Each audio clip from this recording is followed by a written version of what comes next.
You are watching Kashmir Examiner Live Wire with the latest updates. Defense Minister Rajnath Singh today asked the residents of Pakistan-occupied Kashmir to come and join India as we consider you as our own, unlike Pakistan, which treats you as foreigners. Addressing an election rally in the Ramban Assembly constituency in support of BJP candidate Rakesh Singh Thakur, the Union Minister came down heavily on the National Conference Congress alliance over its poll promise of restoring Article 370 and said it is impossible as long as the BJP is there.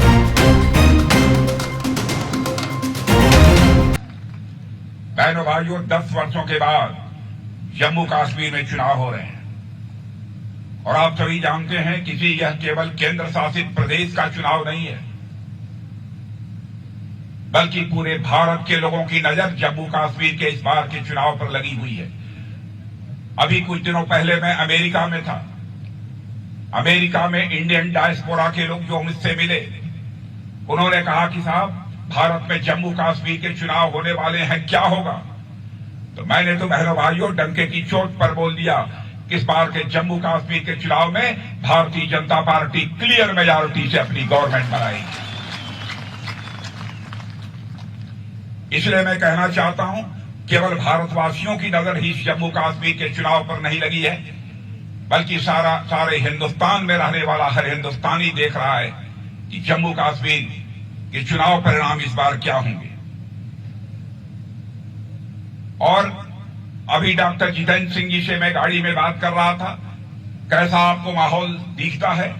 Doctor Jitendra Singh ji ने बताया कि साहब, जिस प्रकार का माहौल, अभी doctor Jitendra Singh ji से मैं गाड़ी में बात कर रहा था, कैसा आपको माहौल दिखता है? डॉक्टर जितेंद्र सिंह जी ने बताया कि साहब, जिस प्रकार का माहौल इस बार के विधानसभा चुनाव में हमें देखने को मिल रहा है, इसकी तो हमने कभी कल्पना भी नहीं की थी कि इस प्रकार का माहौल हमको देखने को मिलेगा। मैं आपको याद दिलाना चाहता हूं, जब भी जम्मू कश्मीर विधानसभा अथवा लोकसभा के चुनाव हुए, बहनों भाइयों, 6%, 8%, 10%, 12% की पोलिंग हुआ करती थी। लेकिन यहां पर केंद्र शासित प्रदेश घोषित होने के बाद, धारा 370 और 35 से समाप्त होने के बाद आपने देखा होगा, पहली बार लोकसभा का चुनाव हुआ है, उसमें 58% से अधिक जम्मू कश्मीर के बहनों भाइयों ने मतदान किया है। लद्दाख का जहां तक सवाल है, लद्दाख के इतिहास में आज तक कभी भी 72% मतदान नहीं हुआ है। यदि हुआ है तो पहली बार इस बार के लोकसभा चुनाव में 72% मतदान हुआ है। जम्मू कश्मीर वासियों ने, लद्दाख वासियों ने बिना किसी भय और पक्षपात के इस बार मतदान हुआ है। पहली बार लोगों ने महसूस किया होगा कि बिना भय और बिना पक्षपात के कैसे चुनाव होते हैं, और इसे पूरे भारत नहीं बल्कि पूरी दुनिया ने देखा है। और मैं मानता हूं कि जम्मू कश्मीर में यह बदलाव का एक बहुत बड़ा संकेत है।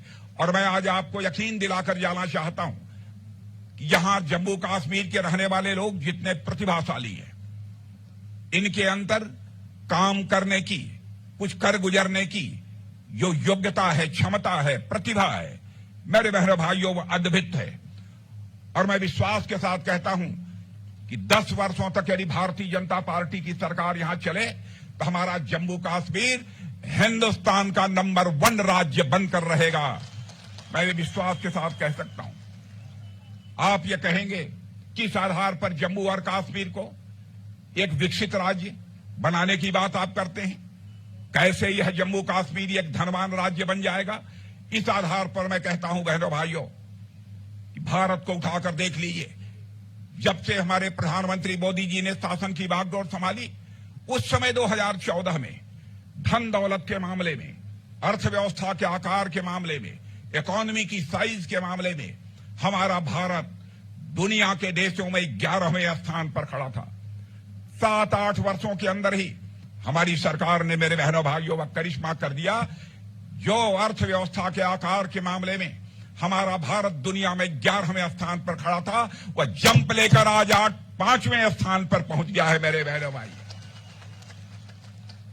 मैं नहीं कह रहा हूं, दुनिया के बड़े बड़े अर्थशास्त्री, दुनिया की बड़ी बड़ी फाइनेंशियल फर्म्स अब इस बात का दावा कर रही हैं कि भारत जितनी तेजी के साथ आगे बढ़ रहा है, इस सच्चाई को नकारा नहीं जा सकता है कि आज के केवल 2.5-3 वर्षों के बाद, यानी 2027 आते आते हमारा भारत अर्थव्यवस्था के आकार के मामले में, इकोनॉमी की साइज के मामले में दुनिया के देशों में तीसरे स्थान पर आकर खड़ा हो जाएगा।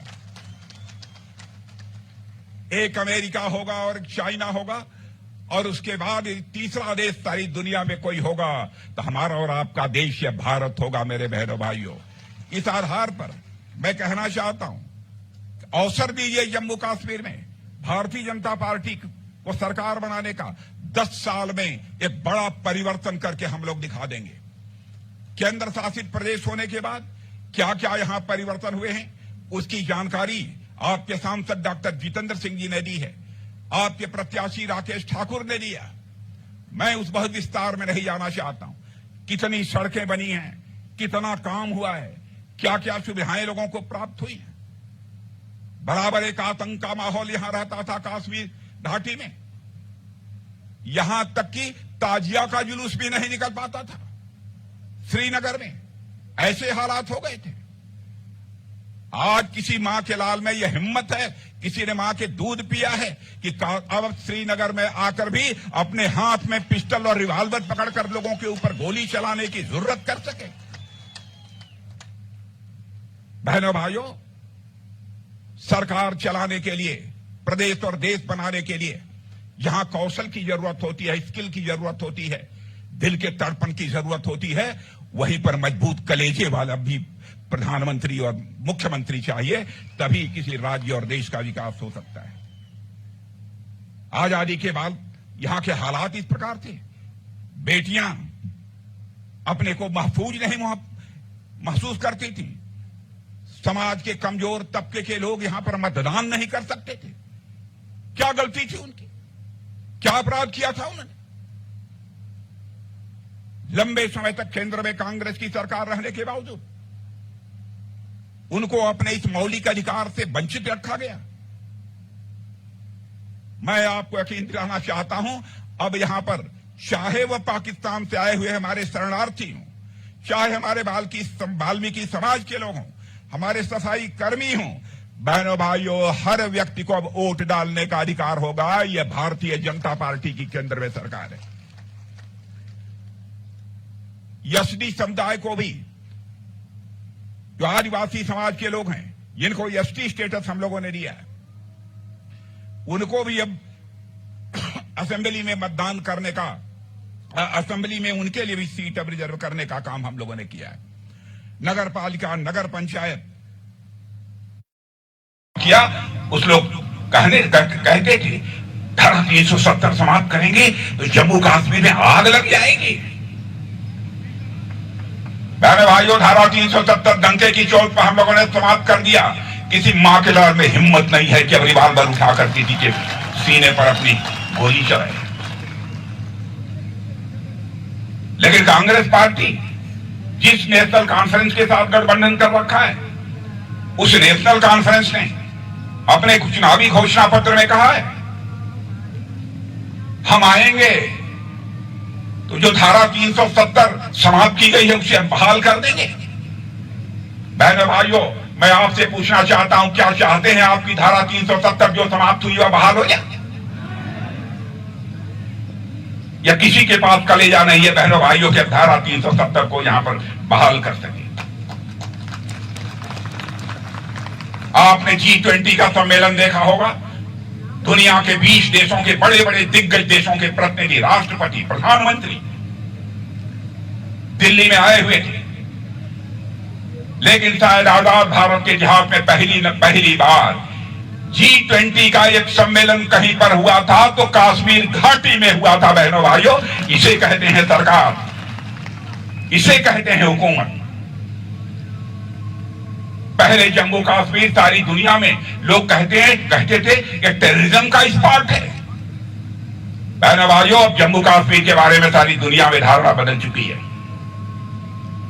अब जम्मू कश्मीर टेररिज्म स्पॉट के रूप में नहीं जाना जाता है, बल्कि यह टूरिज्म स्पॉट के रूप में जाना जाता है। आपने देखा होगा कि यहां पर किस तरीके से टूरिस्ट की संख्या तेजी के साथ बढ़ी है। जाकर देखना हो तो श्रीनगर में जाकर देखिए, यहां पर लगभग 35 वर्षों तक कभी टाइया नहीं निकला था। रेल कनेक्टिविटी हो, रोड कनेक्टिविटी हो, इंफ्रास्ट्रक्चर हो, इन सब का कितनी तेजी के साथ विकास हुआ। और बॉर्डर के जो अंतिम गांव हैं, जिनकी बराबर उपेक्षा होती नहीं है, मैं भारत का रक्षा मंत्री होने के नाते मैं कहना चाहता हूं बहनों भाइयों, हम लोगों ने अपने प्रधानमंत्री के नेतृत्व में यह फैसला किया है कि बॉर्डर के पास का जो अंतिम गांव होगा, अब वह इस देश का अंतिम गांव नहीं कहा जाएगा, बल्कि इस देश का पहला गांव कहा जाएगा। बहनों भाइयों, उस बॉर्डर के गांवों का भी हम तेजी के साथ विकास करेंगे। जम्मू कश्मीर जाने में पहले 12 से 14 घंटे लगते थे। राकेश ठाकुर से मैं पूछ रहा था अब कितने घंटे लगते हैं, इन्होंने कहा साहब अब जम्मू से कश्मीर जाना होता है तो हमको 4 साढ़े 4 घंटे लगते हैं। बहनों भाइयों, इस तरीके से हुकूमत यदि ठीक रहे, अच्छी हो, काम करने वाली हो, बहुत बड़ा परिवर्तन लाया जा सकता है। मेरी जहां तक जानकारी है 2019 के बाद जम्मू कश्मीर के विकास पर हमारी सरकार ने 38,000 करोड़ 38,000 करोड़ रुपया इन्वेस्ट किया है। पहले कश्मीर वैली में चले जाइए, बहुत सारे नौजवानों के हाथों में पिस्टल और रिवॉल्वर हुआ करती थी। आज जाकर परिवर्तन देख लीजिए, आज उनके हाथों में पिस्टल रिवॉल्वर नहीं है, बल्कि लैपटॉप है और कंप्यूटर आपको देखने को मिलेगा। यह बड़ा बदलाव आया है। 2022 के बाद एक भी पत्थरबाजी की कोई घटना नहीं हुई। कांग्रेस कहते हैं कि हम 370 को फिर से लाएंगे, लाकर दिखाओ यदि हिम्मत है। जब तक भारतीय जनता पार्टी हिंदुस्तान में रहेगी बहनों भाइयों, कोई मां का लाल यहां धारा 370 इंपोज नहीं कर सकता है। आपने नेशनल कांग्रेस को भी देखा है, पीडीपी को भी देखा है, कांग्रेस को भी देखा है, सारी राजनीतिक पार्टियों को देखा है। बहनों भाइयों, जिस समय यहां पर पीडीपी की सरकार थी, मैं भारत का गृह मंत्री था। बराबर आकर उस समय के मुख्यमंत्री महबूबा जी से मैं कहता था हालात सामान्य होने चाहिए। यहां तक कि मेंबर ऑफ पार्लियामेंट का एक डेलीगेशन मेरे गृह मंत्री रहते हुए मेरे नेतृत्व में यहां पर आया था। मैं विरोधी दल के कुछ सांसदों को, वरिष्ठ सांसदों को, जिसमें शरद यादव जी भी उस समय थे, कम्युनिस्ट पार्टी के भी नेता थे, मैंने कहा कि हम तो भारतीय जनता पार्टी के हैं, हमसे यह सब हुर्रियत वाले लोग हमसे जलते हैं, हमको देखकर चिढ़ते हैं। लेकिन मैं चाहता हूं कि श्रीनगर में अमन अमान के हालात कायम होना चाहिए। यदि आप लोग यह बात करिए तो हम बात करने के लिए तैयार हैं, लेकिन शांति चाहिए, शांति की बहाली हम कश्मीर में चाहते हैं। और मेरे ही हमसे पूछकर शरद यादव और कुछ कम्युनिस्ट पार्टी की लीडर उनसे मिलने के लिए हुर्रियत कॉन्फ्रेंस के लोगों के दरवाजे पर गए, और बहनों भाइयों उन लोगों ने दरवाजा बंद कर दिया था। हमारे देश के वरिष्ठ सांसदों से वो बात नहीं करेंगे। छोटे मासूम बच्चों के ऊपर, जिनके ऊपर केसेस लगे थे, बार बार वहां की जनता कहती थी कश्मीर की कि गृह मंत्री जी मासूम बच्चे हैं, छोटे बच्चे हैं, इनके केसेस को विड्रॉ कर ली।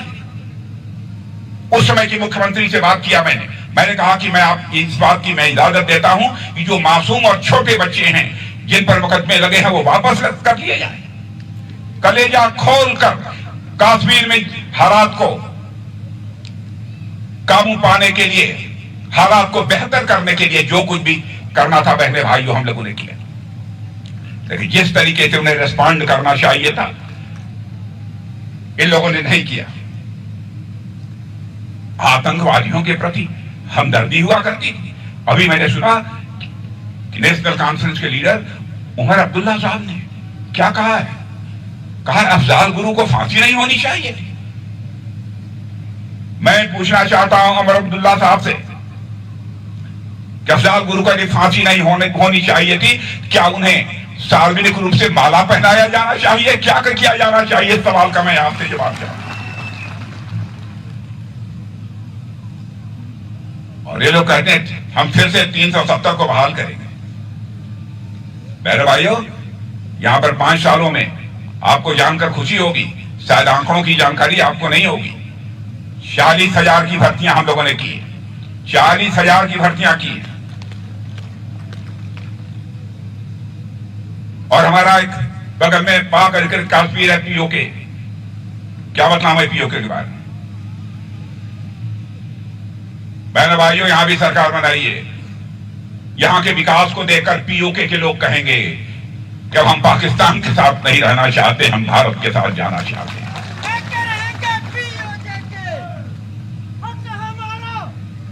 और मैं आपको यह जानकारी देना चाहता हूं, अभी हाल में ही एक हलफनामा कोर्ट में देते हुए वहां के एडिशनल सॉलिसिटर जनरल ने यह कहा कि पीओके ये फॉरेन लैंड है। मैं पीओके के लोगों से कहना चाहता हूं, पाकिस्तान के लोग आपको फॉरेनर मानते हैं, आपको विदेशी मानते हैं, लेकिन भारत के लोग आपको विदेशी नहीं मानते हैं। पीओके के लोगों को हम अपना मानते हैं। आइए हमारे साथ आइए।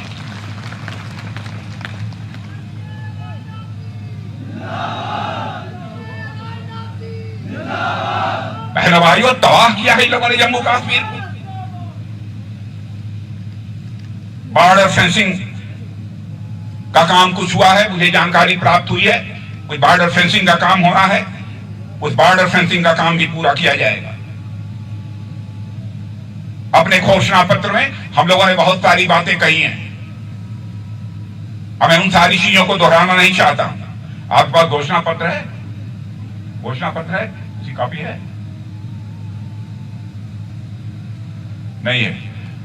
बहनों भाइयों, मैं अपने कार्यकर्ताओं से कहूंगा कि इस बार के चुनावी घोषणा पत्र में किसानों को हम क्या सुविधा देंगे, नौजवानों को क्या हम सुविधा देंगे, अन्य सारे लोगों को क्या क्या सुविधाएं देंगे।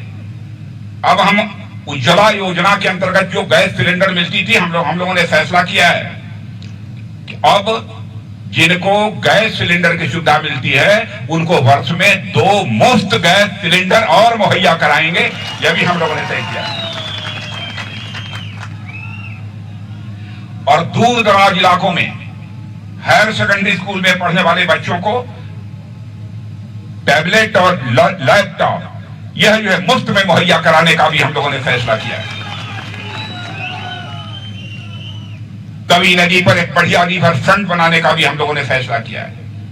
रामबन, बनिहाल के कुछ इलाकों में, रामबन जहां मैं खड़ा हूं, रामबन और बनिहाल के कुछ इलाकों को टूरिस्ट डेस्टिनेशन के रूप में उसे डेवलप किया जाएगा।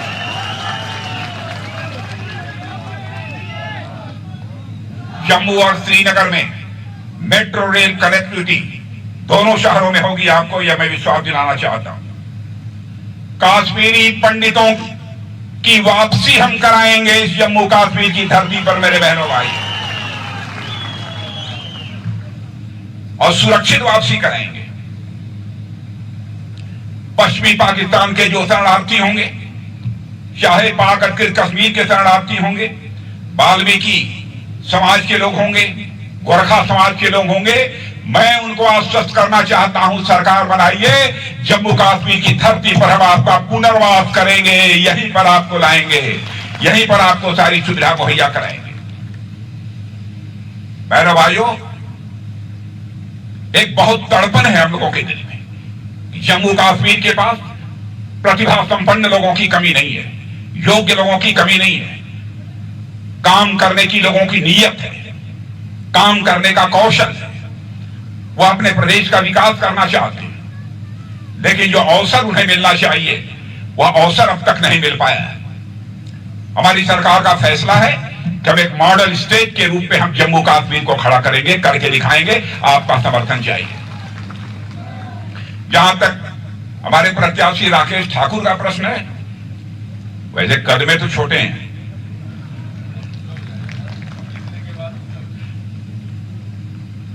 लेकिन डॉक्टर जितेंद्र सिंह जी कह रहे हैं कि राकेश ठाकुर जीतने के बाद ऊंचा हो जाएगा। मैंने कहा राकेश ठाकुर को मैं कहना चाहूंगा, ऊंचा मत होना।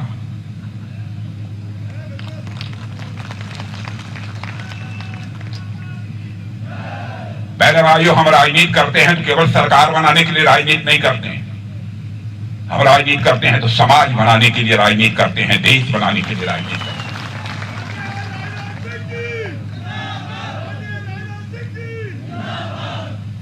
अपनी विनम्रता और शालीनता आप कभी मत खोलें।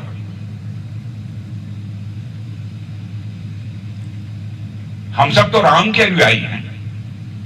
आपने देखा होगा, अब उनके पूरे एक दो घटनाओं की चर्चा नहीं करना चाहता हूं। विनम्रता शालीनता की पराकाष्ठा थी। अपनी विनम्रता शालीनता मत खोना। बराबर जनता के एक प्रतिनिधि के रूप में नहीं, जनता के शासक के रूप में नहीं, बल्कि एक सेवक के रूप में अपनी भूमिका निभाना, यही मैं राकेश ठाकुर को एक सुझाव देना चाहूंगा।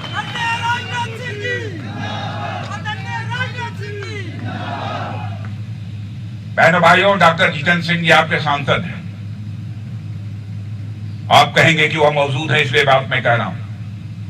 इनकी गैर मौजूदगी में भी मैं एक बात कहता हूं। जिस प्रकार की जनप्रतिनिधि डॉक्टर जितेंद्र सिंह जी हैं, बहनों भाइयों, इतने विनम्र, इतने शालीन कि आपको ढूंढे नहीं मिलेंगे। बहुत कम लोग मिलेंगे। और डॉक्टर जितेंद्र सिंह की योग्यता, प्रतिभा, क्षमता का जहां तक सवाल है, पता नहीं उनके संसद के भाषण को आपने सुना है अथवा नहीं सुना है। जिस समय आपके डॉक्टर जितेंद्र सिंह संसद में बोलने के लिए खड़े होते हैं, संसद में पिन ड्रॉप साइलेंस होता है मेरे बहन।